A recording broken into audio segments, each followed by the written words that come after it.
Donc, on va commencer par cette première session qui traite vraiment des enseignements de la crise du Covid-19 pour les territoires. Et donc des impacts également sur la stratégie nationale, sur le volet numérique de Ma Santé 2022, avec Dominique Pont qui donc s'exprimera après avoir entendu donc les commentaires et les témoignages des autres intervenants.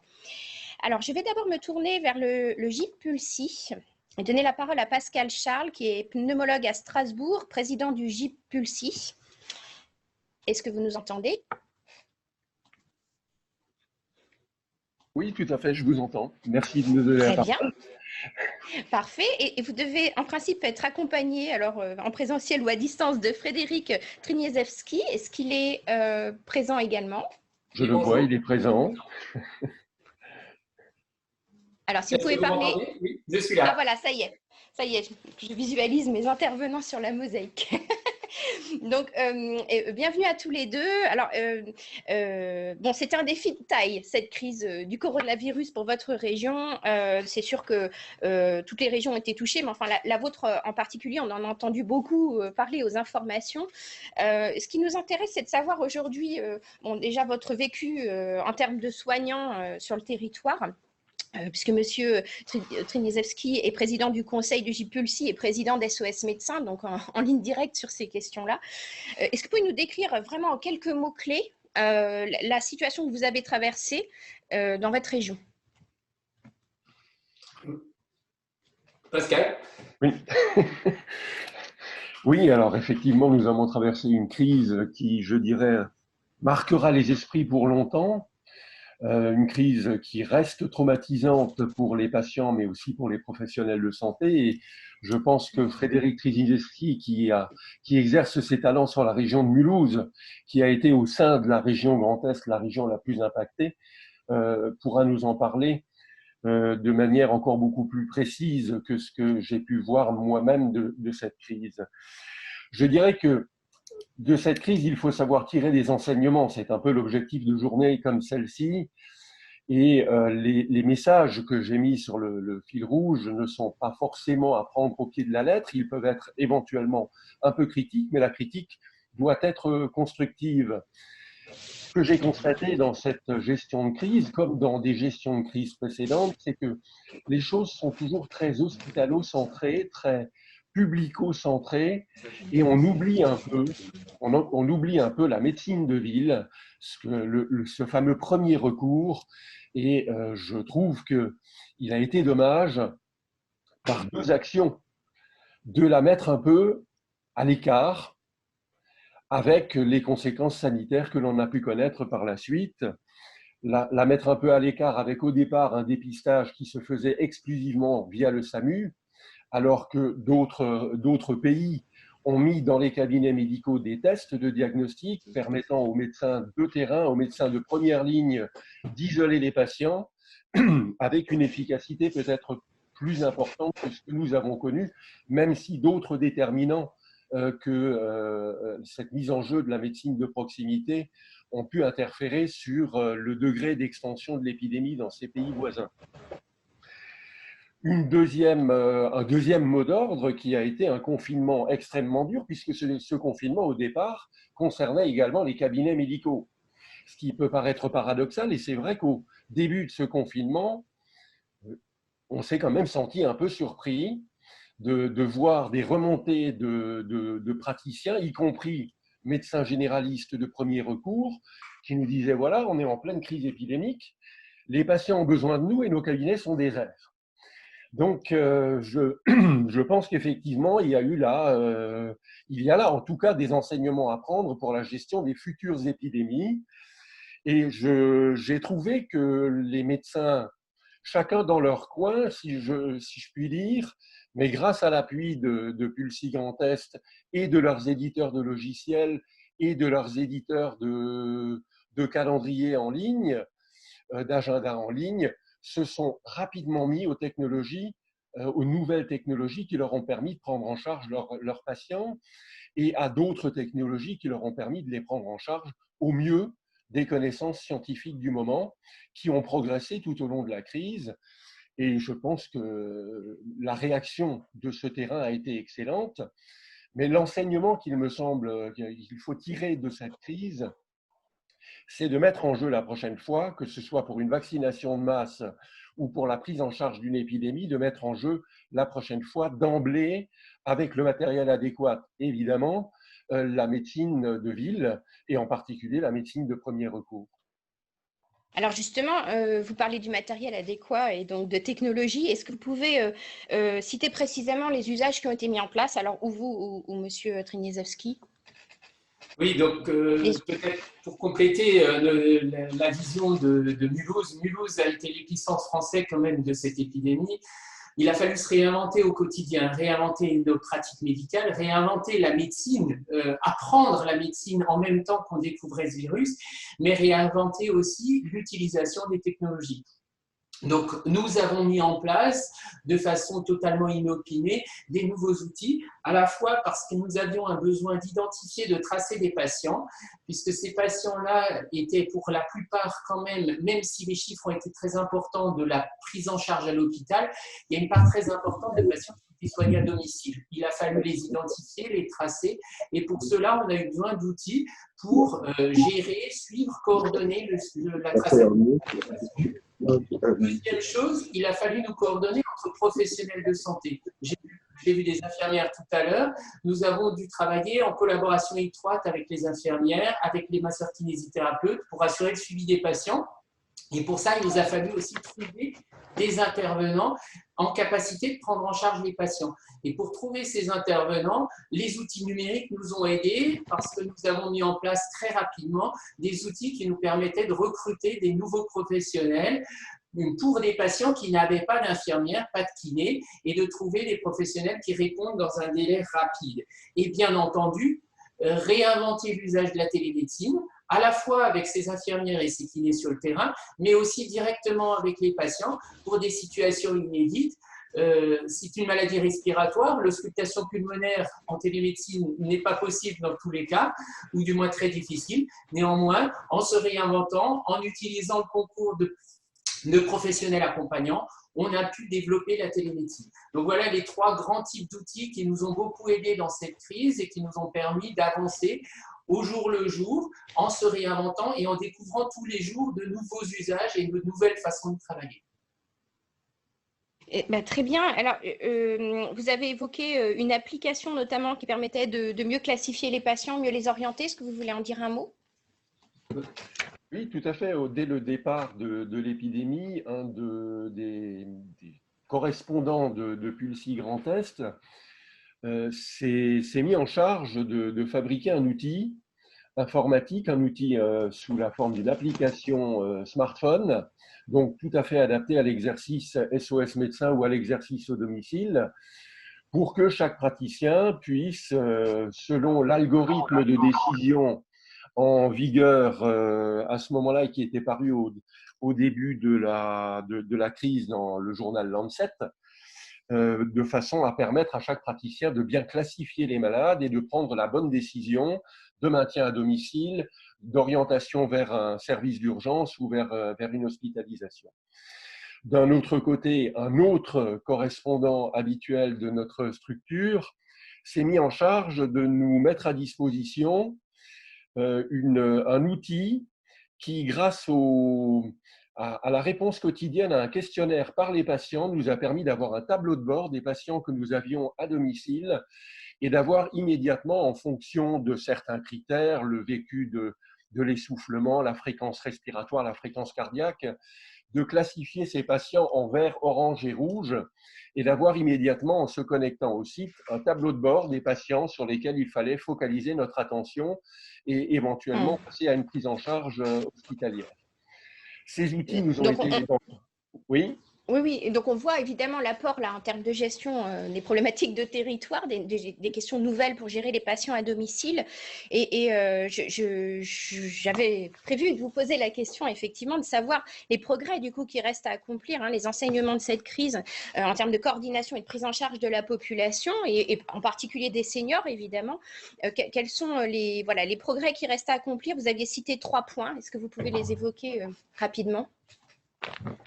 Alors, évidemment, la télémédecine La télémédecine a été sans aucun doute le centre de la prise en charge des patients à un moment où il fallait assurer la distanciation sociale, éviter l'afflux de patients dans les cabinets, éviter les contacts des patients entre eux avec les professionnels de santé.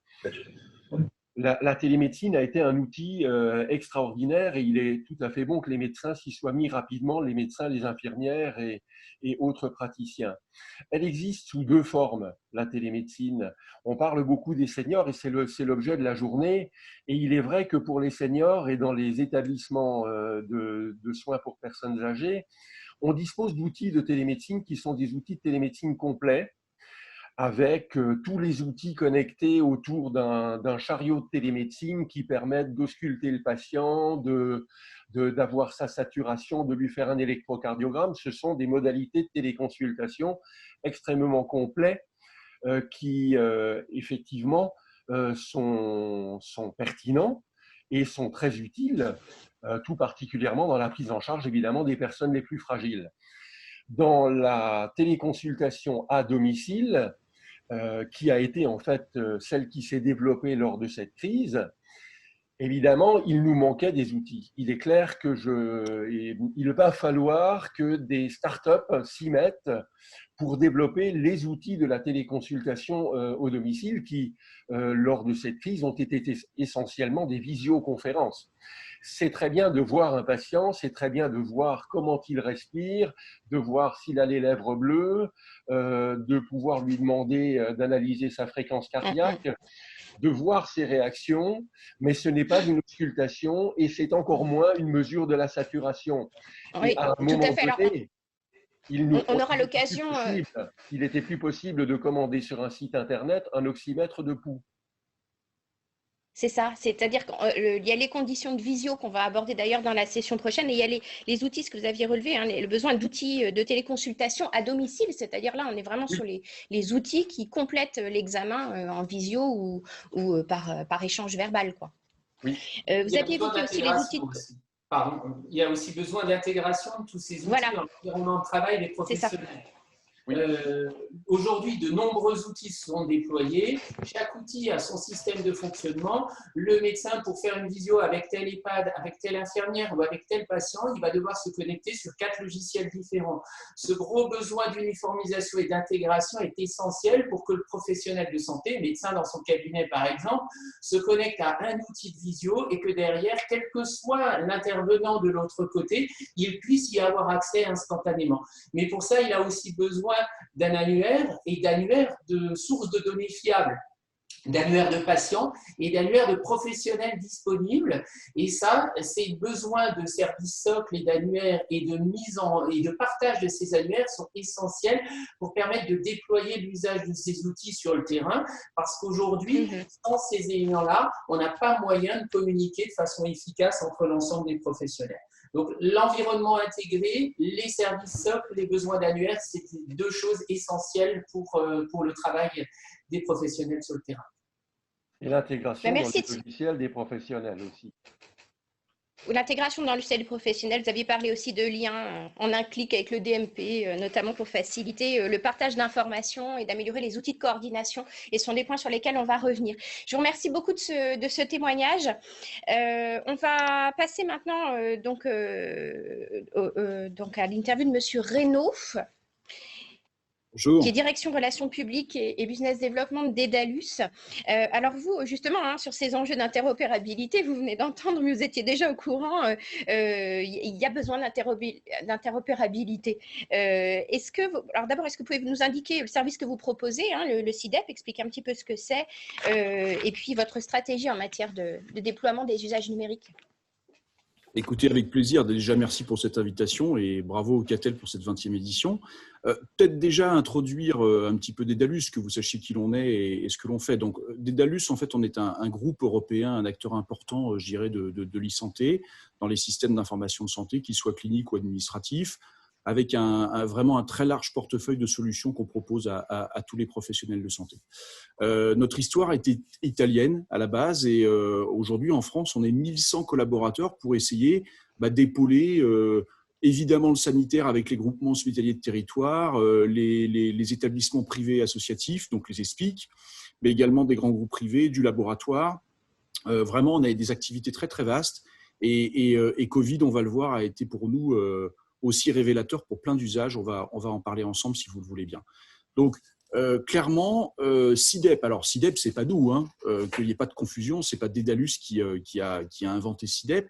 CIDEP, pour que vous ayez cette vision de cet incroyable projet, c'est l'État qui, dès le début du mois d'avril, avait absolument besoin d'avoir une vision nationale des résultats de laboratoire autour du Covid, ce qu'on appelle ces fameux tests PCR.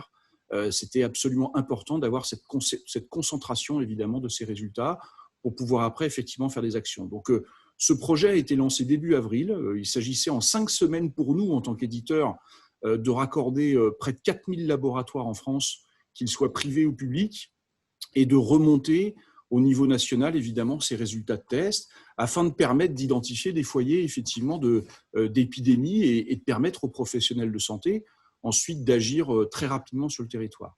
Donc, Dédalus étant très implanté dans les activités de laboratoire, on a passé un temps phénoménal à connecter, dans ces 5 semaines, l'ensemble, effectivement, de ces labos. Je crois qu'au temps de la crise, on est monté à plus de 100 personnes chez nous qui étaient mobilisées vraiment nuit et jour pour arriver à remplir cet objectif qui était piloté par l'assistance publique des hôpitaux de Paris et également, bien sûr, Santé publique France. Donc, c'est une totale réussite. Et là, récemment, j'ai le plaisir de vous annoncer que les tests de sérologie aussi, qui sont absolument nécessaires dans le contexte Covid, sont en cours d'être remontés en totalité du territoire français.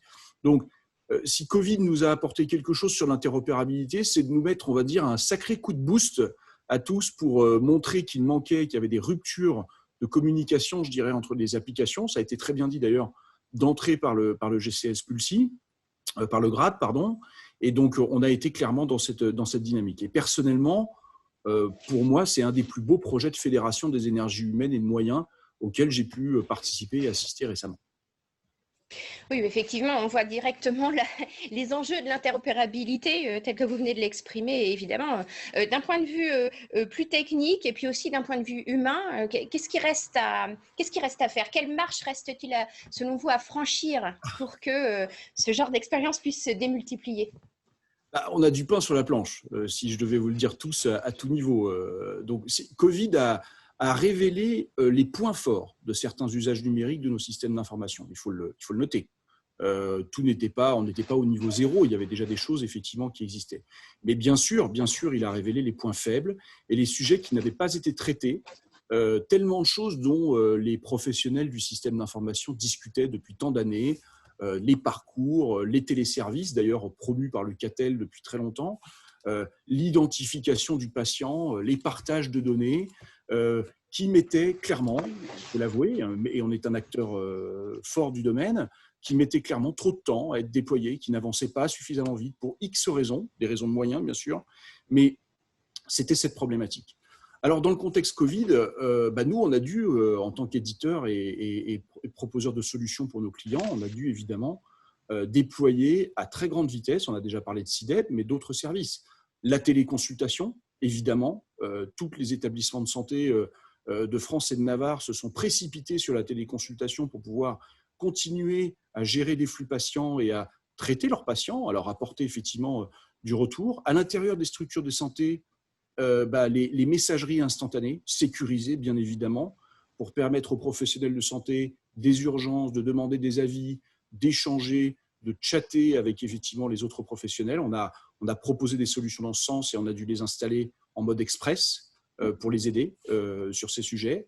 Et puis bien sûr, on a été d'une manière transverse totalement concerné par une adaptation, une fluidification des parcours du Covid dans les structures de santé, dans le suivi en amont de l'hospitalisation, déjà, dans l'hospitalisation et post-hospitalisation, ça a été très bien dit, le retour des patients à domicile, il fallait le suivre, il fallait pouvoir proposer des solutions à nos clients pour arriver à le faire. Donc, on a beaucoup travaillé et œuvré dans ce sens. La mobilité est un point clé. Et d'ailleurs, je fais une table ronde organisée par Santexpo bientôt le 8 juillet sur la révolution de la mobilité qui prend une accélération très, très forte effectivement, on va dire, pardonnez-moi l'expression, grâce à Covid. Alors, des carences, bien sûr, je ferai très vite pour que vous ayez ces éléments-là, des carences mises en lumière, qui est une raison pour laquelle Dédalus, nous, on est convaincus par Ma Santé 2022, le programme dont parlera Dominique Pont tout à l'heure, avec des objectifs du socle de la maison, un identifiant national de santé, on doit absolument y arriver, une carte CPS numérique, un espace numérique de santé pour le patient. Tous ces sujets, on est et on sera très volontaires pour accompagner ces évolutions indispensables en France. Et nous, ça nous permettra de nous concentrer sur les usages des téléservices, les usages du numérique pour nos clients. Et pour nous, c'est une évidence d'aller dans cette direction. Oui, vous avez évoqué aussi le fait qu'il y a des freins techniques, certes, mais il y a aussi des freins humains et qu'il y avait certaines nécessités. Vous avez évoqué un besoin d'accompagner l'humain en 3 niveaux. Est-ce que vous voulez en dire un mot? Oui, merci. Tout à fait. On l'a vu, la téléconsultation est un parfait exemple de l'explosion des usages, c'est clair. Mais tout le monde, dans les professionnels de santé que nous côtoyons au quotidien, et évidemment dans les structures de santé hospitalières également, tout le monde n'a pas pu ou n'a pas su suivre cette évolution imposée du numérique qui s'est faite. Alors, le monde médical est très demandeur. Il a très envie, effectivement, de ces usages. Il a très envie d'avancer sur ces usages. Mais en fait, ce qu'il doit voir, c'est une simplification au quotidien de ces usages. L'idée, c'est certainement pas, et je pense que c'est une des problématiques du numérique aujourd'hui, c'est de leur donner la sensation qu'ils vont avoir des tâches supplémentaires, qui vont avoir du travail administratif supplémentaire. Et les équipes médicales, aujourd'hui, on le sait tous, elles sont déjà extrêmement chargées dans leur quotidien et dans les structures de santé. Donc nous, en tant qu'experts, on va dire, de spécialistes de l'e-santé, en tout cas en tant qu'éditeurs, on doit avoir un accompagnement sur 3 axes. Pour nous, déjà, c'est évidemment de leur apporter du conseil et de la formation dans les usages. La technologie est une réponse, mais il est important que le personnel de santé soit formé pour en tirer les fruits de ces usages du numérique au quotidien. C'est absolument essentiel. Et notre rôle est vraiment de les sensibiliser, d'essayer de délivrer les bonnes pratiques, à la fois dans les structures de santé, bien sûr, mais peut-être en amont. Moi, je crois qu'une approche dans les écoles de formation des professionnels de santé, très tôt, très en amont, je ne suis pas sûr que ce soit fait aujourd'hui. En tout cas, nous, en tant qu'industriels, nous ne sommes pas invités, pas souvent, pas suffisamment souvent, et je pense que ce serait absolument primordial pour que les générations à venir, qui sont férues de numérique, comprennent bien ce que l'on peut faire dans l'e-santé.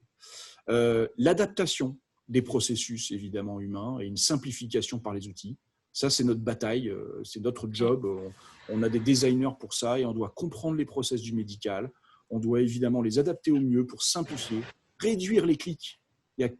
Aujourd'hui, un professionnel de santé nous parle d'un nombre de clics astronomique et ahurissant pour faire une prescription, pour faire des...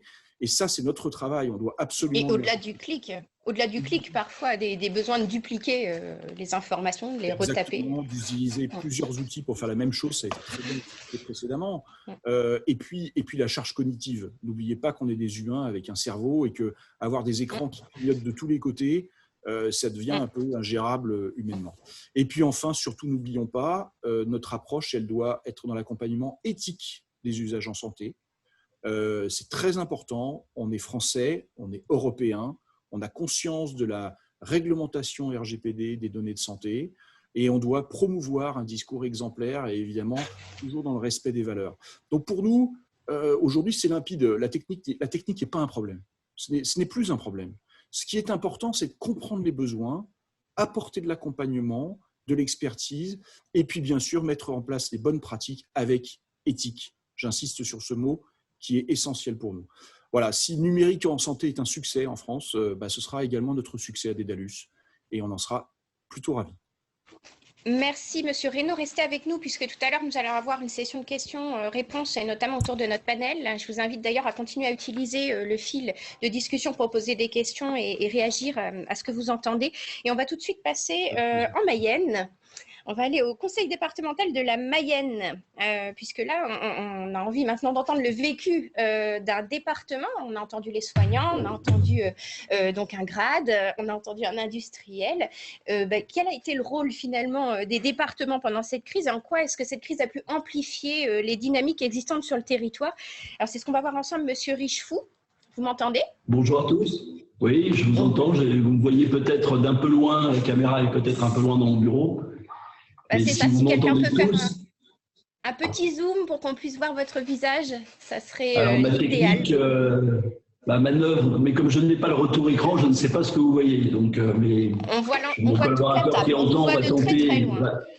Va tenter d'améliorer. Va tenter d'améliorer le carrelage. Non, mais ne bougez pas, on va commencer. Enfin, si vous pouvez vous rapprocher. C'est m'approcher, voilà. Oh oui, très bien. Alors, si donc vous êtes... Oui, c'est mieux. Encore un peu loin, mais mieux. Alors, vous êtes président du conseil départemental de la Mayenne.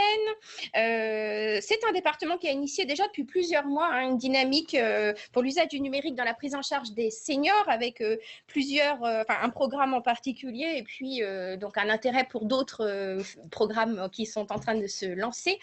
Alors justement, est-ce que vous pouvez nous décrire les initiatives qui étaient existantes sur votre territoire avant la crise du Covid-19, notamment mayennais, et puis votre intérêt pour le projet SmartBear?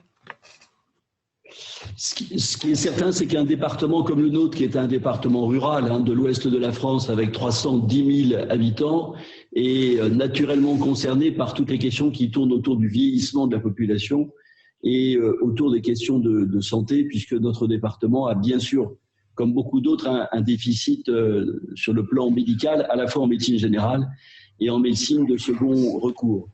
Notre stratégie à nous a été sur le plan médical d'abord de s'appuyer sur la communauté médicale existante et de travailler notamment à l'accueil des internes et en faisant en sorte que la majorité des médecins mayennais soient maîtres de stage, ce qui nous permet d'accueillir depuis longtemps des nouvelles générations.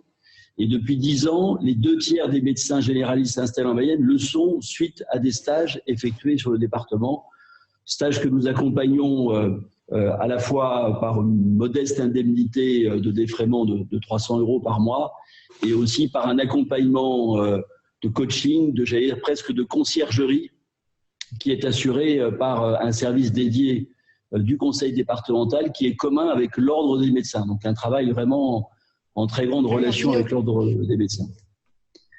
Il est apparu très vite que la question du numérique était naturellement au cœur de l'évolution des systèmes.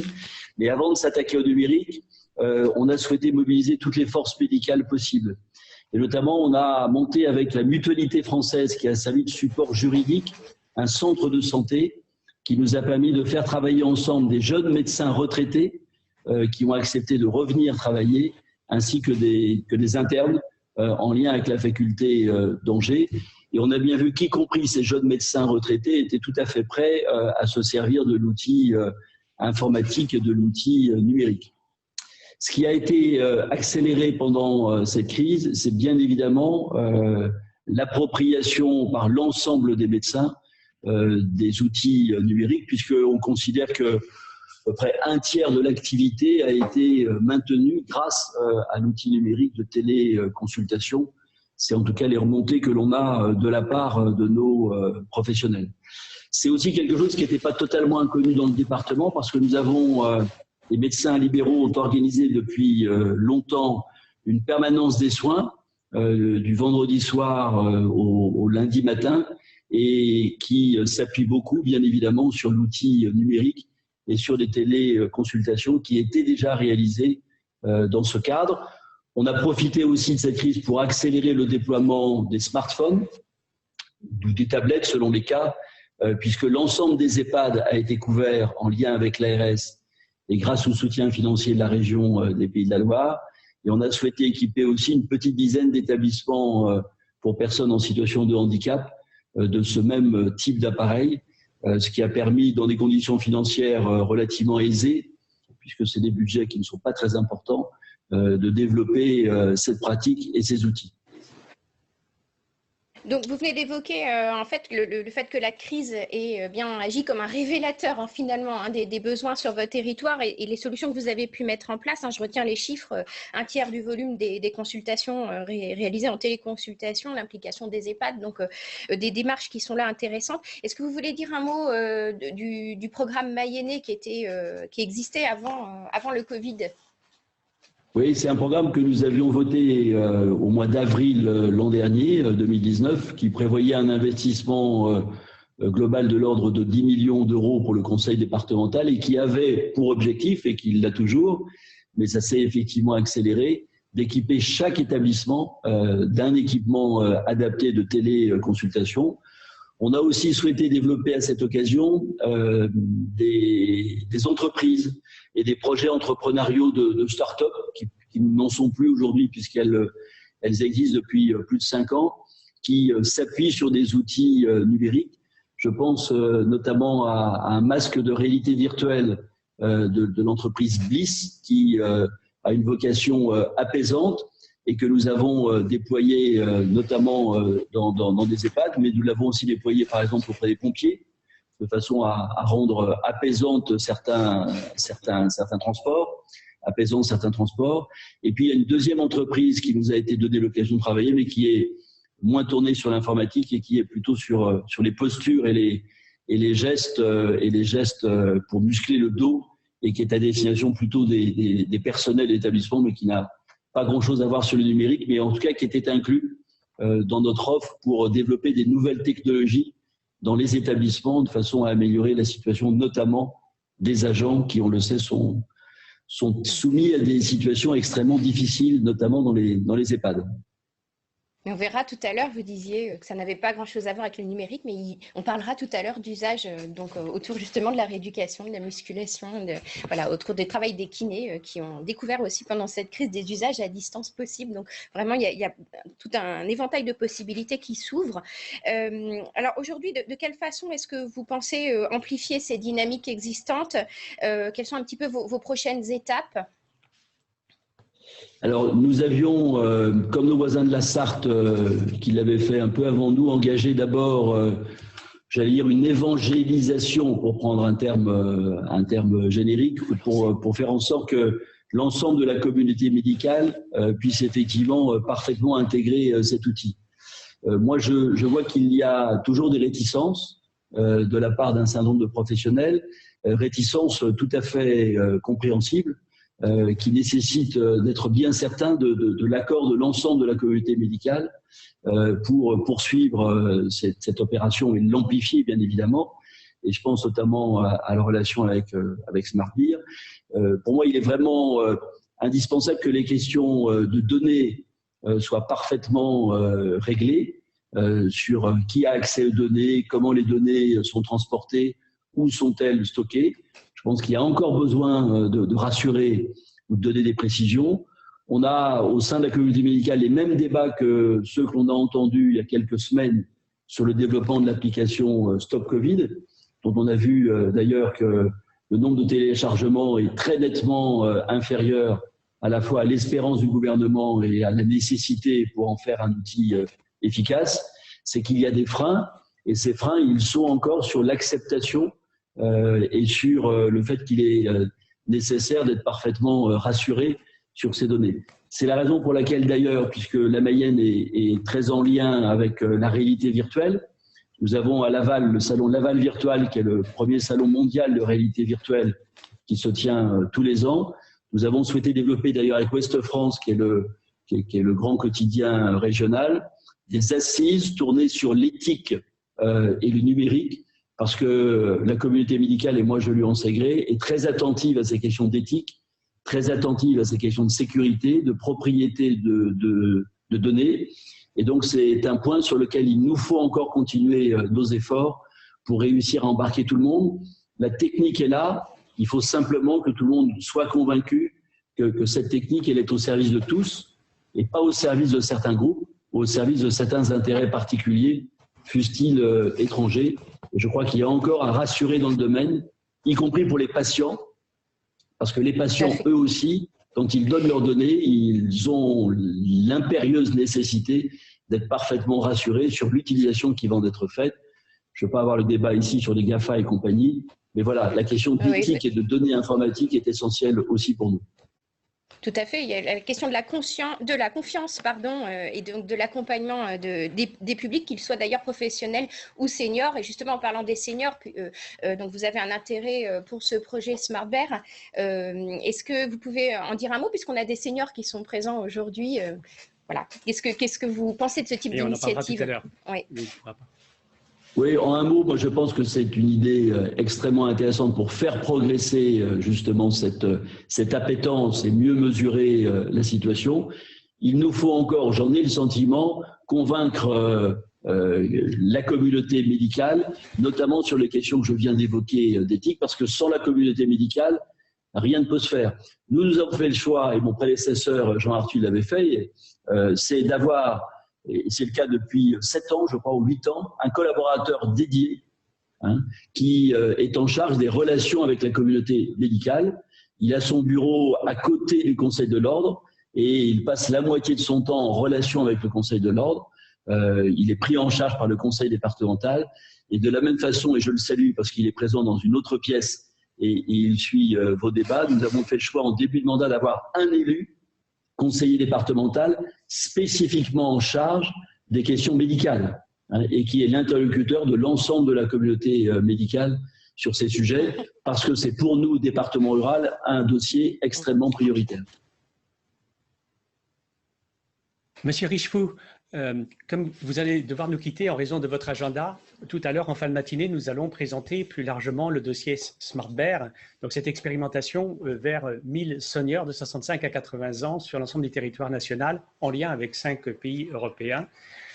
Ce que nous avons pu constater dans les premiers échanges que nous avons eus, c'est évidemment l'adéquation qu'il y a entre votre stratégie, vos axes prioritaires et les axes prioritaires de ce projet-là. C'est-à-dire évidemment une orientation senior très marquée, une orientation innovation et expérimentation du numérique très marquée. Mais je voudrais ajouter quelque chose qui est extrêmement important, qui a été extrêmement important pour nous, pour retenir l'idée qu'avec la Mayenne, nous pourrions travailler sur Smart Bear, c'est votre capacité à réunir toutes les parties prenantes, pas que la capacité, la volonté, la méthode même, de vouloir absolument être inclusif et faire en sorte que justement on aille dans le sens de ce que la communauté médicale nous dit maintenant de la Mayenne, c'est que Smart Bear peut être une opportunité d'expérimenter une coordination entre tous les professionnels de santé d'un territoire, et ça c'est extrêmement important, expérimentation d'une coordination sur le triptyque ville, hôpital, domicile.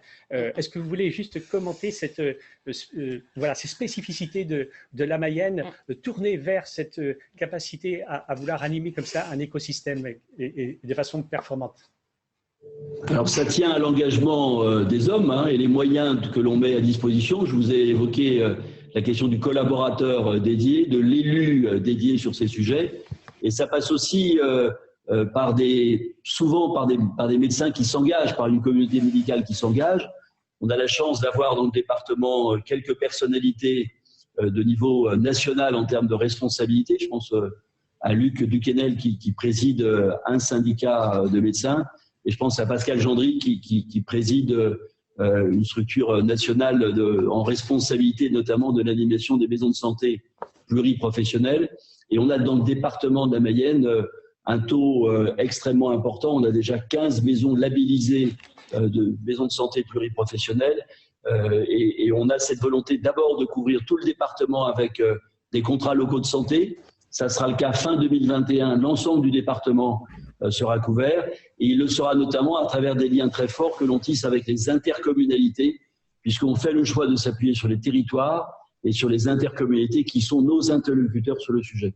Donc c'est le maillage à la fois de la communauté médicale très structurée depuis longtemps en Mayenne, mais vous aurez, je crois, en fin de matinée, le président de l'Ordre des médecins de la Mayenne qui participera à vos débats, Gilles Olivier. Et puis nous avons des intercommunalités très organisées et puis ces maisons de santé pluriprofessionnelles, ces CPTS sur lesquels tout le monde est en train de travailler.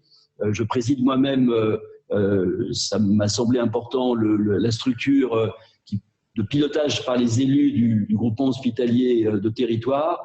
Voilà, donc on est très engagé sur ces dossiers et je comprends que vous soyez venu frapper à la porte du département de la Mayenne et c'est bien volontiers que que l'on entend y répondre. Mais merci beaucoup, Monsieur Richefou. Justement, on va aller nous-mêmes frapper à la porte maintenant de l'Assemblée des départements de France pour avoir un point de vue un peu national et comprendre justement en quoi, de ce que vous avez constaté à l'ADF, ce témoignage qu'on vient d'entendre correspond au témoignage des autres départements. Hein. Quels ont été les impacts du Covid sur la gestion des populations au sein des autres départements, en quoi ça a impacté l'accès aux soins des seniors, voilà, comment s'en sont-ils emparés. Et donc, je vais donner la parole à Madame Nouvel, qui est vice-présidente de l'ADF. Le micro. Ah, faut ouvrir le micro. Je suis très honorée d'intervenir aux côtés du président Richefou, car durant la crise Covid, nous avons vécu ensemble, chacun dans ses prérogatives, un grand moment de manque de décentralisation et de confiance de l'État envers les départements autour de la problématique de mobilisation des laboratoires départementaux pour réaliser les tests Covid.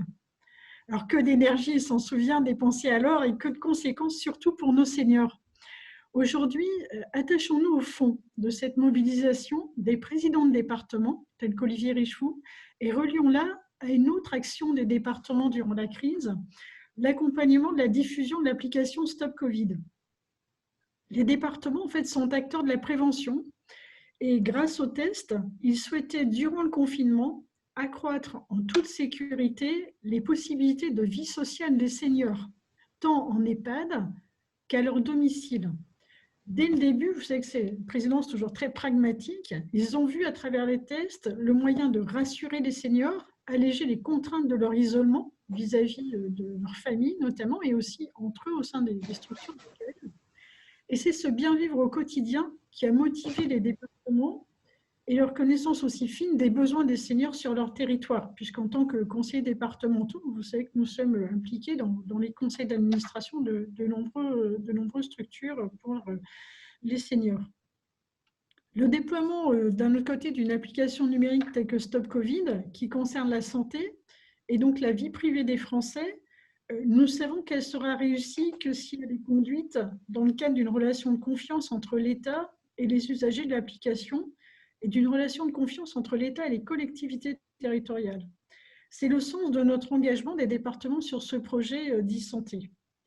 Alors finalement, quand on regarde bien, quand on prend des tests en très grand nombre, grâce à la force de frappe des laboratoires départementaux et des laboratoires fonctionnant en réseau, sous l'impulsion d'ailleurs, on notera, de la directrice du laboratoire de Mayenne, Aurèle Vallogne, décidément, vous voyez qu'on n'est pas en Mayenne par hasard. Donc, quand on prend cette force de frappe sur les tests, des labos équipés d'outils numériques pour partager leurs résultats avec les acteurs du parcours de santé, et une application aussi simple d'utilisation sur un téléphone mobile que Stop Covid pour agir en prévention, et bien là, vous voyez, je crois qu'on tient un triptyque réussi, un triptyque issu d'une expérience de crise Covid qui préfigure ce qui peut être, dans le cadre d'une relation de confiance État, collectivité, usager, le développement de solutions d'e-santé au cœur des territoires. Le président Richefou a rappelé aussi au passage donc cette indépendance des outils vis-à-vis des GAFA. Là, on a typiquement une solution régalienne, donc apportée ensemble en confiance.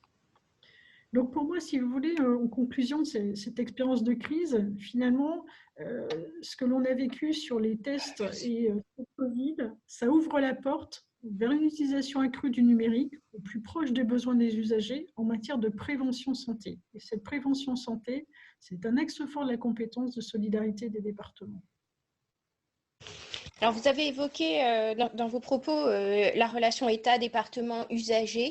Donc, je pense que la réponse est là en termes de collaboration efficace entre ces acteurs et le rôle que les départements pourraient prendre. Est-ce que vraiment, en quelques mots, parce que vous l'avez déjà évoqué, mais un petit mot là-dessus pour compléter, très court, s'il vous plaît, parce que bon, voilà, vous l'avez déjà évoqué. Alors, c'est vrai que le numérique, c'est pour tous les départements un facteur d'inclusion sociale. On le voit bien à travers ce qui est évoqué ce matin.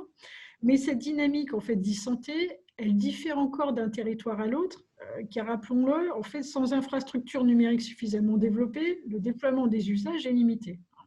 Donc, l'ADF porte la résolution des zones blanches depuis de nombreuses années, dans ses relations avec l'État pour la mise en œuvre du New Deal, et prépare l'arrivée de la 5G, en insistant auprès du gouvernement sur l'importance de couvrir les territoires ruraux touchés par la désertification médicale. Donc c'est absolument indispensable, vous voyez, pour avoir des beaux projets comme celui qu'on a en Mayenne. La crise a montré l'importance d'accélérer le développement des solutions numériques, en particulier accessibles sur mobile. Le président Richefou l'a rappelé, la distribution par les départements de clés 4G, de tablettes, de smartphones, c'était bien en réactivité à ces solutions d'isolement, et c'était parce que c'était un outil de choix pour parvenir. Ce qu'il faut noter, pour conclure, c'est que pour l'ADF, les usagers doivent être impliqués dans la conception des applications numériques si on veut que les outils numériques soient des vecteurs d'inclusion. Toutes nos expériences de territoire montrent que la formation aux outils numériques existants ne résout pas tout, loin de là. Il faut sortir d'une approche qui vise à plier les usagers aux exigences d'ergonomie des solutions numériques. Il faut rentrer dans une ère de conception d'applications numériques en mode FALC. Vous savez que c'est facile à lire et à comprendre. Beaucoup de départements l'emploient dans leur politique. Et les départements, en fait, ont une vision transversale du numérique. Elle irrigue toutes les politiques. Et nous, les collégiens d'aujourd'hui, c'est les seniors de demain. Donc, quand on investit dans le développement des collégiens, on prépare ce que vont être nos seniors. Pour conclure, je crois ne pas me tromper en vous disant que dans la tête de chaque président de département, il y a un petit refrain qui dit « Le jour où les démarches administratives dématérialisées en lien avec la santé seront aussi conviviales pour les seniors de mon département que Candy Crush, j'aurai fait œuvre honorable pour le... » Merci de cette conclusion, et je pense que ça c'est valable pour tout le monde évidemment. Le côté ergonomique et ludique peut évidemment apporter beaucoup au développement de ces solutions-là. Merci beaucoup Madame Nouvel, et on va entendre maintenant le témoignage d'un maire, donc Monsieur Billard, John Billard, qui est maire du Favril, donc une commune d'ailleurs qui a accueilli une cabine de télémédecine donc ces derniers mois, c'est même ces dernières années, et vous êtes également vice-président en charge du numérique au sein de l'Association des maires ruraux de France. Et donc, vous allez la témoigner avec vos deux casquettes. Déjà, au sein de votre commune, quel a été le retour d'expérience de la cabine de télémédecine du Favril? Positif, négatif? Qu'est-ce que vous avez constaté rapidement en introduction? Alors, bonjour à tous. Alors, je ne vais pas vous dire que c'était négatif parce que c'est plutôt très positif. Je vais vous donner quelques chiffres, parce que comme c'est dans le cadre d'une expérimentation dont vous avez vous-même, Catel, participé à sa mise en œuvre il y a 2 ans. D'abord, ce qui est important par rapport à ce que disait Valérie Nouvel tout à l'heure, on est bien à une échelle département et commune sur la proximité avec nos administrés. Et donc, c'est un vrai travail en commun qu'on fait entre la MRF et l'ADF depuis plusieurs années sur le sujet. Je tenais à le rappeler, parce que ça, c'est un aspect important, parce que outre l'histoire des départements historiques, on est vraiment au cœur de la proximité des patients, qu'ils soient jeunes ou moins jeunes d'ailleurs. Donc, en ce qui concerne le retour d'expérience du Favril, avec une cabine de téléconsultation médicale, vous voyez derrière la mairie et la plaque, pour citer normalement derrière moi, le retour d'expérience est excellent. Et donc, on est bien dans le cadre d'une expérimentation qui va nous permettre justement d'aborder ce point-là. Ce que je veux juste dire, c'est qu'on n'a pas été différent pendant la crise de ce que pouvaient vivre les médecins. C'est-à-dire qu'il y a eu quand même, et encore aujourd'hui, on le constate, beaucoup de patients, beaucoup de personnes qui ne vont pas consulter parce qu'ils ont justement peur d'aller dans les salles d'attente. Bon, voilà, il y a un phénomène qui est existant. Nous, on a subi la même absence de consultation, alors que justement, on avait ouvert pendant la période du Covid tout ce qui pouvait être traité, puisque nous n'avons pas, pendant cette période-là, nous, de salle d'attente, puisque le rendez-vous se fait à la minute. Quand je dis à la minute, c'est-à-dire que vous prenez rendez-vous et vous êtes pris en charge immédiatement, donc il n'y a pas de souci là-dessus. Je vous donne quelques chiffres qui sont assez marquants. Oui. Plus de 6 mois d'expérimentation, c'est une centaine de patients à peu près. Mais j'en ai retiré quelques-uns. D'abord, on a un taux de satisfaction de 100%. Puisque je rappelle que comme on est dans le cadre d'une expérimentation, on fait remplir un questionnaire de satisfaction anonyme pour voir un petit peu quels sont les comportements.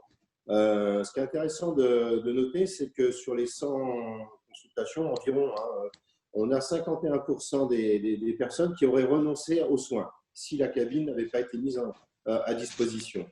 Et on a 11% qui y auraient été aux urgences. Alors, pour votre information, les urgences par rapport à ma commune sont à 35 km d'ici. Autre chiffre, pourquoi ils sont venus dans la cabine? Parce que le rendez-vous, dans 95% des cas, était plus rapide. Effectivement, on a des taux de rendez-vous à 48 heures. Alors, on va avancer. Ce bilan est vraiment très intéressant sur voilà, notamment sur le fait qu'ils seraient allés aux urgences ou qu'ils auraient renoncé aux soins. Là, on voit vraiment tout l'intérêt, l'implication de la commune directement pour amener les soins sur le territoire. Je vous invite vraiment, si vous avez un communiqué qui est publiable avec les données que vous venez d'évoquer, si vous avez produit quelque chose, à nous le transmettre, qu'on puisse le diffuser aux participants. Oui, c'est un débat. Alors, pour qu'on ait des chiffres qui soient significatifs, et comme on a à peu près 3 mois où on a eu peu de consultations, donc on est obligé de repartir, donc on revient sur le travail de communication, parce qu'on voudrait afficher des chiffres qui sont un peu plus importants. Je rappelle que pour cette étude, donc cette expérimentation est aussi traitée par un cabinet conseil qui va lui émettre un rapport qui doit être remis au gouvernement, enfin donc au Premier ministre, à l'issue de l'expérimentation pour justement monter un modèle avec de la téléconsultation médicale en zone rurale. Juste un chiffre aussi que je voulais rajouter, puis je m'arrêterai là sur ce point-là, parce que c'est en lien avec le thème d'aujourd'hui, c'est notamment qu'il faut qu'on avance. 2% des patients qui sont venus dans la cabine ont plus de 50 ans, et sur les 52%, il y en a 30% qui ont plus de 60 ans. C'est-à-dire qu'il n'y a pas de barrière générationnelle. D'accord, merci de ce témoignage. C'est assez important qu'il n'y ait pas de barrière générationnelle puisqu'on parle des seniors aujourd'hui. Finalement, on voit qu'ils ont des problématiques qui sont souvent assez similaires que les autres populations, néanmoins avec des différences. Et voilà, il faut savoir voir ce qui est pareil, ce qui n'est pas pareil pour mieux les accompagner.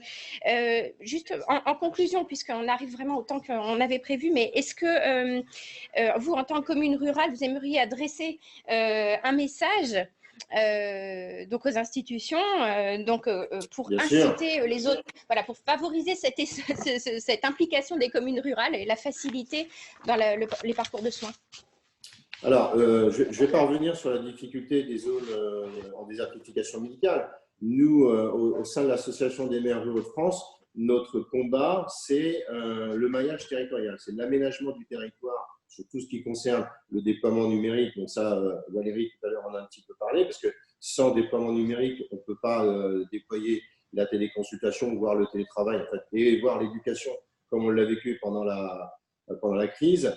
Donc il y a plusieurs dispositifs qui doivent être mis en place. On a fait un communiqué de presse il y a quelques jours, justement en lien avec le Ségur de la santé. Donc je vous invite à vous y reporter. Mais ce qui est important, c'est qu'on doit intégrer la téléconsultation médicale dans le maillage territorial comme support complémentaire. On n'est pas là pour remplacer les médecins, mais on est là pour avoir un support complémentaire de proximité. Et le dernier point sur lequel j'insiste de plus en plus et très lourdement, parce qu'on nous annonce des chiffres de téléconsultation faramineux depuis 3 mois, je fais juste appel attention à ce qu'on appelle une téléconsultation médicale. Je pense qu'il ne faut pas mélanger tout. Alors, moi, je suis les choux et les carottes. Vous avez tout à fait raison. C'est le sujet de la session suivante, voilà, justement, où on va évoquer les différents niveaux de téléconsultation et les recommandations. Et le message de fond à faire passer, puisqu'on a un problème de remboursement des actes de téléconsultation qui a été assoupli par la crise, c'est de bien prendre en compte cette différenciation. On ne peut pas comparer, et je conclurai là, on ne peut pas comparer un simple appel téléphonique d'un médecin pour une consultation à un examen clinique avec un chariot de télémédecine ou une cabine. C'est absolument pas la même. Je vous en prie. C'est absolument pas la même chose. Je suis multitâche. Non, mais je vous en prie. J'insiste là-dessus parce que derrière, c'est un problème de financier. Je comprends que la CNAM fasse des économies ou veille à ce que la téléconsultation ne fasse pas un dérapage de la consultation médicale, mais on ne peut pas comparer les deux. Et donc, ça, j'insiste fortement là-dessus. Voilà. Merci en tout cas. Est-ce que vous serez présent dans l'heure qui suit? Parce que voilà, vous pourriez réagir dans le débat sur la téléconsultation. Beaucoup de points que vous avez évoqués là vont être abordés tout à l'heure. C'est pour ça que je me permettais juste d'accélérer et de vous proposer de rester pour tout à l'heure. On aura un panel des territoires. Donc si vous êtes toujours là, voilà. Très bien, parfait. Et en tout cas, je pense que vos messages ont été entendus par Dominique Pont qui vient de nous rejoindre. Alors, Dominique Pont, tout le monde vous connaît, mais enfin, on vous représente quand même. Vous êtes pilote du chantier numérique de la stratégie Ma Santé 2022 auprès du ministre des Solidarités et de la Santé, Olivier Véran. Vous êtes aussi président de Santé Cité et puis vous êtes directeur général de la clinique Pasteur de Toulouse. Et donc, l'an dernier, vous étiez venu pour nous parler de la feuille de route du numérique en santé. Le raz-de-marée du Covid est arrivé entre-temps, entraînant donc un bond dans les pratiques qu'on a évoquées depuis tout à l'heure.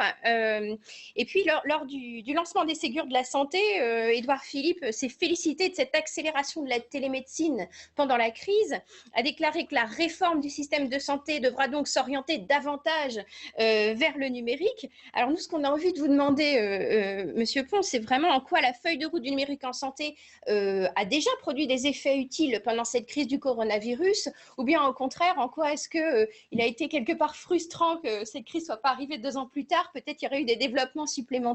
Voilà, quels sont en quelques minutes là, vos constats à ce sujet-là? Bonjour à tous, vous m'entendez là? Oui. Oui, merci. Bon, j'ai envie de commencer par ce qui est positif. Dans notre pays, on a l'habitude de toujours commencer par ce qui est négatif parce qu'on est super pessimiste, râleur, etc. Donc, je vais commencer par ce qui est positif. Ce qui est positif, je dirais même en tant que directeur d'établissement pour avoir vécu la crise au plus proche du terrain, c'est qu'il y a eu quand même un formidable engagement de plein d'acteurs, quoi. Plein d'acteurs du numérique en santé ont développé des outils, et pas que de la téléconsultation, du télésoin, du téléstaff.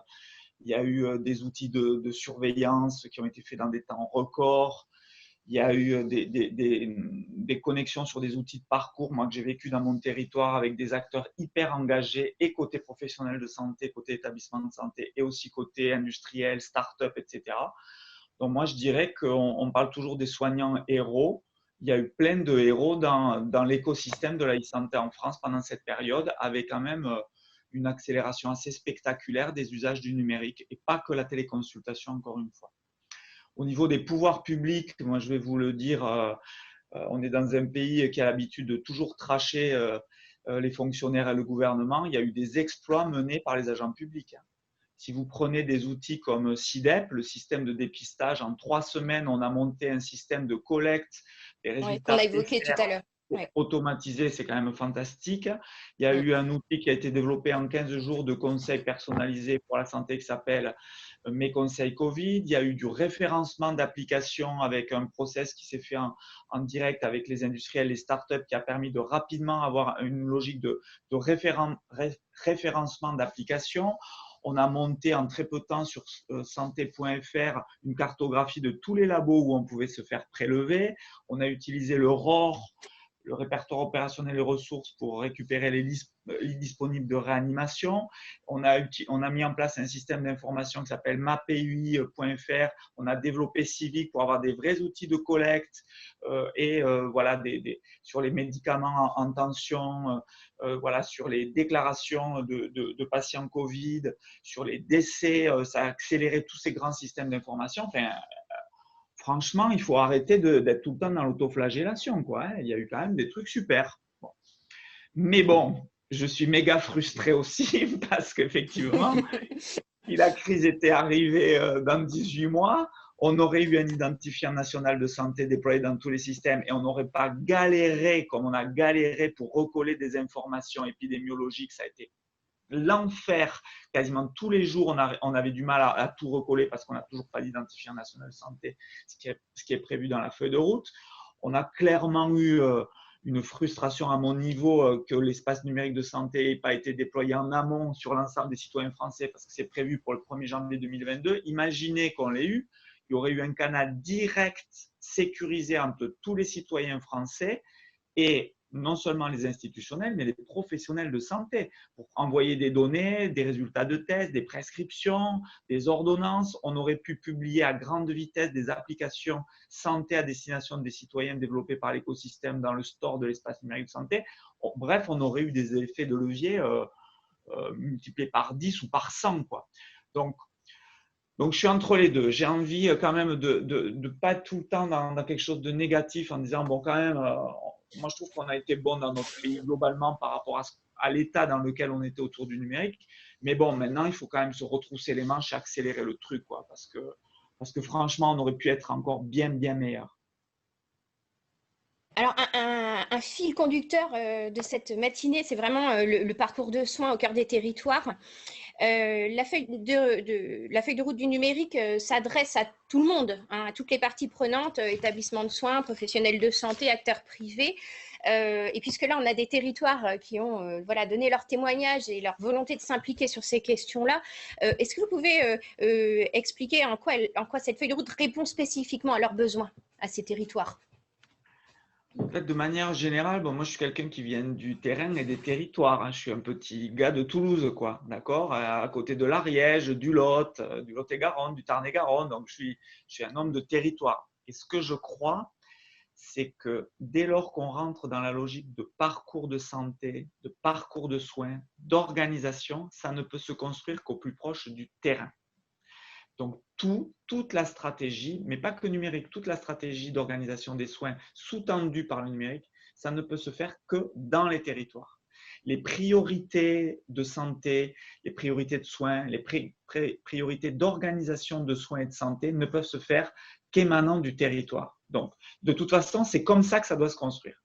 Sauf que, ce pourquoi je milite depuis le début, c'est que dans le cadre du numérique, il faut que chaque territoire travaille pour créer des services numériques à valeur ajoutée qui sous-tendent en fait et qui soient support en fait d'une stratégie territoriale. J'en sais rien. Dans un territoire, on pourrait dire ce qui nous importe nous, c'est la connexion des EHPAD, c'est le problème de la ruralité, c'est des problèmes de santé mentale, c'est un gros sujet autour de l'insuffisance cardiaque. Donc, ces grandes priorités doivent être travaillées sur le terrain avec des organisations de terrain, mais les outils numériques qui sont construits sur le terrain, pour qu'ils soient efficients, il faut qu'ils s'appuient sur le même socle de base technique proposé de façon nationale. Parce que sinon, dans chaque micro-territoire, on réinvente la roue techniquement.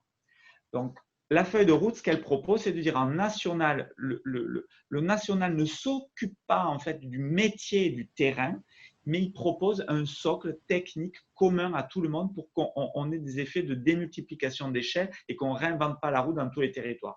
Un identifiant numérique de santé pour pouvoir s'échanger de données de santé, franchement, il n'y a pas de raison qu'il soit différent au Pays Basque qu'à Toulouse et dans le Val-de-Marne, quoi. Parce qu'on va le réinventer. Les annuaires des acteurs de santé, des professionnels de santé, il n'y a pas de raison que chaque start-up ou chaque éditeur ou chaque territoire invente son annuaire des professionnels. On doit pouvoir s'appuyer sur les mêmes briques de base.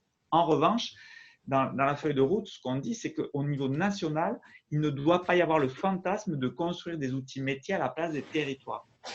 Donc, le vrai sujet d'articulation autour du numérique en santé vis-à-vis des territoires, c'est de dire, vous les territoires, définissez votre stratégie santé territoriale, définissez vos priorités, définissez le type d'outils que vous voulez voir développer. Dès lors que votre stratégie est claire, on travaille avec le national pour que tous les outils que vous allez construire ou sélectionner ou choisir dans l'offre pléthorique, il faut que ces outils-là, ils s'appuient sur les mêmes fondations techniques partout en France pour qu'on ait une vraie interopérabilité des systèmes et que les professionnels de santé ou les citoyens se retrouvent dans un univers numérique qui soit cohérent et pas totalement fragmenté. Donc, en gros, c'est l'État fait le code d'urbanisme, les routes et les ponts comme dans une ville, et tout l'écosystème de territoire construisent les maisons, les lotissements, les buildings, les parcs, etc., mais en s'appuyant sur le même code d'urbanisme. En gros, c'est ça la logique qu'on propose. Alors justement, cet écosystème du territoire, on doit donner peut-être une place aux collectivités territoriales. En tout cas, certaines ont envie de prendre cette place. De quelle façon est-ce qu'elles peuvent prendre une place, ces collectivités territoriales, dans le numérique en santé, aux côtés des ARS, de l'assurance maladie, et puis quels peuvent être leurs apports ? Clairement, il y a un trou dans la raquette hein, en termes de coordination sur le sujet avec les collectivités territoriales. Je vous le dis comme je le pense. En fait, déjà, on a passé une bonne année en 2019 à réaligner l'assurance maladie, la DGOS, la DGS, le ministère, l'ASI, les ARS, les grades, voilà, l'écosystème, les fédérations de médecins, les fédérations industrielles pour avoir une vision commune. Il faut vraiment qu'on arrive à trouver une articulation. Et aujourd'hui, on ne l'a pas trouvé encore avec voilà, les départements, les territoires. Moi, il me semble qu'il faut qu'on l'institutionnalise parce que sinon, ça restera des vœux pieux. Donc nous, par exemple, il y a un conseil du numérique en santé qui est organisé, qui est une sorte de grande instance de concertation. Voilà, les territoires, les départements, enfin, tous ceux qui considèrent qu'ils sont porteurs d'une vision au nom de l'ensemble des départements autour du numérique en santé, ils sont les bienvenus. Moi, je serais très favorable à ce qu'il y ait un comité spécial entre nous, la délégation du numérique en santé nationale et les départements. Une fois que ces comités sont institutionnalisés, on est sûr qu'il y ait de bons échanges d'informations. Et ensuite, dans la répartition des rôles, c'est au territoire, c'est au département, en lien avec les ARS locales, de définir une stratégie, de définir une vision, de définir des priorités, de définir une cible en matière d'usage du numérique et de bien l'articuler avec nous pour que voilà, ça parte de façon cohérente. On ne les remplacera jamais, mais il faut qu'on soit en lien pour que ce qu'ils vont construire, ce qu'ils vont définir, s'appuie en fait sur une stratégie et un socle national.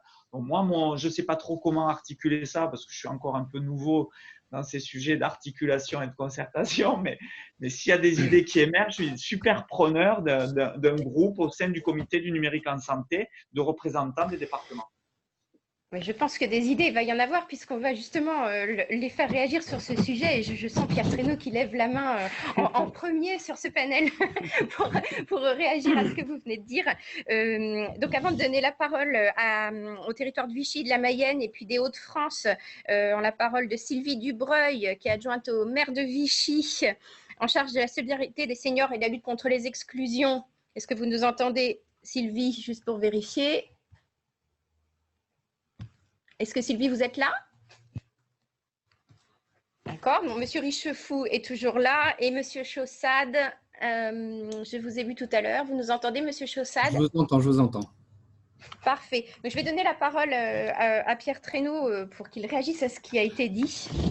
Oui, Dominique Pont, vraiment merci de nouveau de cette intervention et je voudrais juste ajouter, puisque c'est lors de la préparation de cette intervention, nous avons beaucoup parlé justement de la méthode à venir concernant comment remplir le trou dans cette raquette dont tu parles déjà depuis un moment et ça résonne bien avec le fait que depuis des années, au sein du CATEL, nous considérons que les collectivités territoriales n'ont pas toute la place qu'elles devraient prendre. En témoigne tout ce que l'on a pu faire pour, avec ces collectivités, faire en sorte qu'elles participent déjà à nos instances. L'Assemblée des départements de France a rejoint donc notre comité stratégique au sein de CATEL pour véritablement entendre leurs paroles. Et ce qui est intéressant dans le propos qui a été tenu dans cette préparation, c'est l'idée que ce soit véritablement dans les deux camps, qu'il n'y ait pas simplement l'attente de la direction et la stratégie de la DNS que tu diriges, mais également que les territoires réunis au sein d'un collectif, c'est notre projet que de réunir dans un collectif les départements, les autres collectivités territoriales sous l'égide de l'ADF, sous l'égide de la Caisse des dépôts qui est également intéressée, eh bien produisent une espèce de cahier des besoins, cahier de leur stratégie en la matière, de leurs attentes. Quelles sont leurs attentes au plus proche des territoires, de façon à ce qu'ensuite ce cahier des besoins soit étudié justement par la feuille de route d'une certaine façon pour vérifier la mise en conformité autant que possible. Est-ce que c'est bien cela dont il s'agit? Exactement. Exactement, mais c'est d'ailleurs comme ça qu'on fonctionne avec les fédérations d'industriels, les syndicats de médecins, les grades, les ARS. C'est exactement sur ce modèle. Il faut juste qu'on institutionnalise ce même type de rapport de co-construction avec les départements et les territoires. Mais il faut qu'on le concrétise ou qu'on le matérialise avec quelque chose d'institutionnalisé. Sinon, ça restera toujours flou. Alors, Madame Dubreuil ou Monsieur Richefou, Monsieur Chaussade, est-ce que vous souhaitez intervenir, réagir, commenter ce que vous avez entendu? En précisant pour Dominique Pont que Olivier Richefou est président du conseil départemental de la Mayenne et Valérie Nouvelle, vice-présidente donc pour la Manche, mais également présidente de la commission innovation de l'ADF. Alors, est-ce que notre panel se mobilise ou sinon nous avons une question de M. Billard? Moi Oui, sinon, je veux bien juste intervenir quelques instants. Donc, j'ai écouté attentivement ce qui s'est dit depuis le début donc, des interventions. Alors, bien évidemment, je me joins globalement à ce qui a été évoqué. On est effectivement un petit peu dans ce retour d'expérience de la crise. Moi, j'aimerais juste préciser peut-être quelques points. Donc, au sein de la région Hauts-de-France et notamment au niveau de Santélis qui œuvre très largement dans le domaine de la santé à domicile. Je pense que ce qui est important aussi de repréciser, c'est que le retour d'expérience de cette crise a pu, à mon sens en tout cas, réaffirmer une chose, c'est la place du domicile vraiment dans le parcours de santé, dans le parcours de vie des personnes. Et on a vu effectivement que cette crise, et M. Pont l'a bien rappelé, a permis d'accélérer et en tout cas a été malheureusement, j'ai envie de dire, un vrai levier pour pouvoir accélérer en tout cas la mise en place des outils numériques. Alors après, il ne faut pas se tromper, effectivement, il faut quand même un peu d'organisation, même si je pense que les acteurs du domicile, les acteurs hospitaliers ont été hyper mobilisés, ont été, j'ai envie de dire, très malins dans leur manière de faire pour pouvoir développer de manière très rapide des systèmes qui ont permis effectivement de bien gérer les prises en charge. Et on a vu effectivement clairement que les outils du numérique étaient indispensables. Sauf qu'aujourd'hui, il y a encore effectivement un cap à passer. On a vu, nous, en tout cas, pour ce qui est notre cas, que ce soit pour la prise en charge des personnes au domicile, donc qui sont sorties notamment des établissements hospitaliers, qu'ils soient d'ailleurs Covid+, ou pas, devoir mettre en place des téléconsultations d'urgence, de la téléexpertise, des télésoins, alors avec les outils existants, mais j'ai envie de dire que ça s'est bien passé.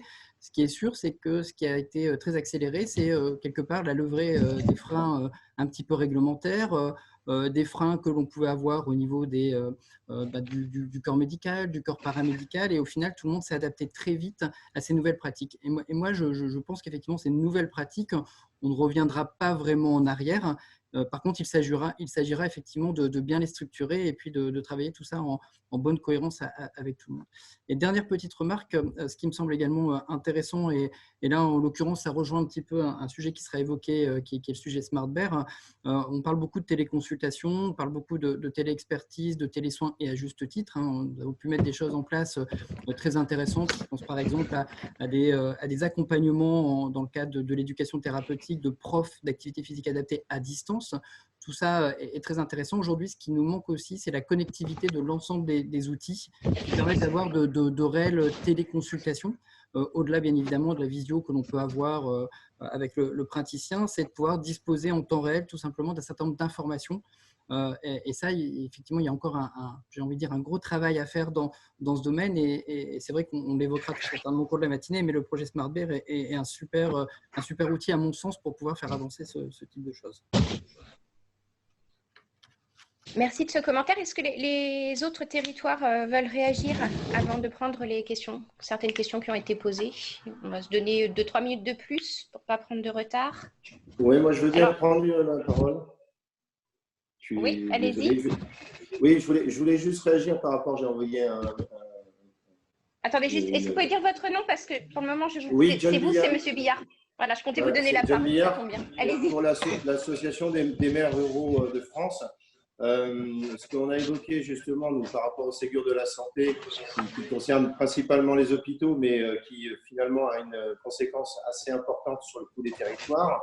Nous on est toujours surpris que les maires ruraux, enfin les associations d'élus ou alors les maires quand ils sont impliqués directement dans une difficulté ne soient pas inclus dans les instances, que ce soit au sein des CPTS par exemple. La CPTS n'inclut pas les élus qui sont concernés sur le territoire dans l'organisation ou alors dans tout ce qui est organisation départementale autour de la santé. Je pense que si on veut avoir un dialogue, pas que du côté médecin, mais aussi du côté des administrés qu'on représente, il serait bien qu'on puisse participer à toutes ces instances via nos associations ou plus localement lors d'une CPTS. il est dommage que les élus ne soient pas directement acteurs avec l'ensemble du corps médical. Parce que pour le coup, on a une vision qui est assez globale. Il n'y a pas que la partie médicale, mais il y a aussi la partie infrastructure.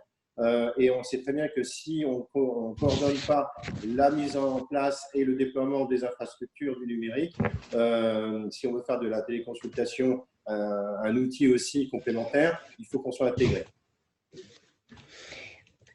Monsieur Billard, je dois vous dire que enfin vous le voyez peut-être, mais sur le fil de questions, il y a vraiment beaucoup de questions concernant votre cabine de téléconsultation, que ça concerne les coûts, les modalités de mise en œuvre, l'intégration avec le parcours de soins sur le territoire. Enfin, il y a vraiment pas mal de questions. Et donc, je renforce mon message de tout à l'heure. Si vous avez possibilité de transmettre un communiqué, de nous le faire passer, après on le transmettra sur le site internet. Et puis également, si vous souhaitez être mis en relation les uns avec les autres, il est possible de nous faire des demandes par mail simplement à l'issue de la conférence et on fera en sorte de créer du lien. C'est la vocation de cette journée, de partager les bonnes pratiques.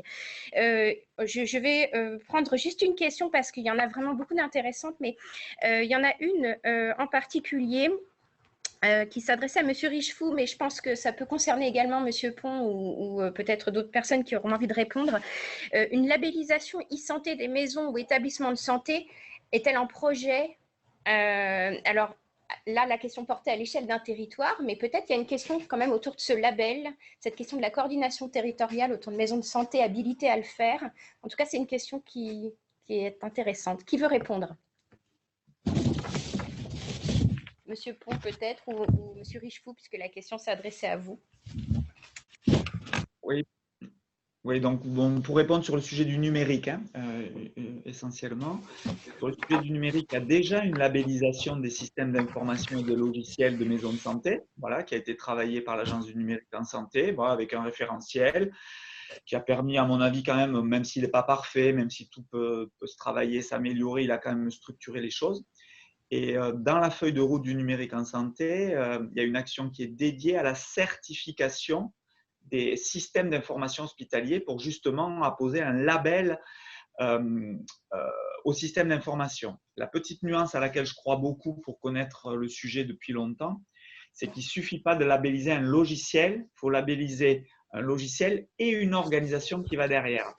C'est pour ça qu'en fait, je crois plutôt à cette logique de certification numérique et d'organisation. Le sujet, par exemple, de la gouvernance du numérique est un sujet majeur. Même si vous avez un super outil, si c'est mal gouverné dans l'entité de production, l'hôpital, le cabinet médical, le plateau technique, l'EHPAD, etc., ça ne marchera jamais. Donc, c'est l'ensemble qu'il faut arriver à certifier, à labelliser, à référencer, à ce que vous voulez. Et l'autre point très important, c'est que dans la feuille de route du numérique en santé, tout est basé sur une logique d'État plateforme où l'État va labelliser et référencer des applications qui, dans l'espace numérique de santé, vont être labellisées pour le citoyen et dans ce qu'on appelle le bouquet de services aux professionnels, vont être labellisées pour les professionnels. Donc, c'est exactement en fait la stratégie. Comme je disais tout à l'heure, on pose un socle commun et ensuite les services numériques de santé développés pour le citoyen ou pour les professionnels, l'État garantit une forme d'éthique de ces services et une cohérence technique de ces services. Voilà. Donc, c'est vraiment toute la stratégie, justement, de labelliser, de référencer. Y aura-t-il une visibilité pour les citoyens de savoir que telle maison de santé est labellisée? Enfin, je dis pour les citoyens, mais aussi pour les professionnels de santé. En tout cas, la volonté qu'on porte, c'est qu'il y a un outil qui s'appelle Convergence qu'on a développé, qui demande à chaque un outil web qu'on est en train de déployer côté des services publics, des ARS, des grades, avec une obligation de le remplir, où vous décrivez votre niveau de conformité. Déjà en autodéclaration, tout ce qui va être renseigné dans cet outil sera public. On va demander à tout industriel, tout hôpital de renseigner le même outil, ça sera public. Et derrière, il y aura des contrôles par échantillonnage ou en fonction de problèmes particuliers. Donc, il y a vraiment une volonté de choc de la transparence sur le sujet, et à la fois pour le citoyen et les professionnels de santé qui ont besoin aussi de cette transparence. Merci, on va être obligé d'avancer dans le déroulé de notre matinée. Merci vraiment à tous pour vos témoignages. On retiendra quand même de cette session voilà, cette mobilisation importante des collectivités et ces nécessités de coordination territoriale et de maillage de tous